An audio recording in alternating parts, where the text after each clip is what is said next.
मला तू विचारतोस, स्वामी मला तुम्ही का दृष्टांत किंवा प्रचिती देत नाही. तुझा प्रश्न वेदनेतून आलाय, अहंकारातून नाही. म्हणूनच तो आम्हापर्यंत पोचलाय. शांत हो. पण एक गोष्ट समजून घे. स्वामी कधीच येत नाहीत असं तुला वाटतं, कारण आम्ही गेलेलोच नाही. तुला जसं वाटतं ना की इतरांना दृष्टांत साक्षात्कार होतो, ते बाहेरचं दिसतं.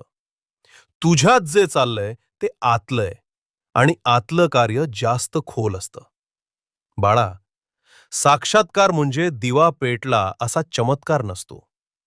कधी कधी अश्रू गळतात, पण कारण कळत नाही. मन शांत होतं, पण शब्द सापडत नाही. प्रश्न राहतात, पण धावपळ थांबते. हे सगळं आमचं उत्तरच असतं. तू विचारतोस, माझी भक्ती पोचत नाही का? अरे बाळा, जी भक्ती मला का नाही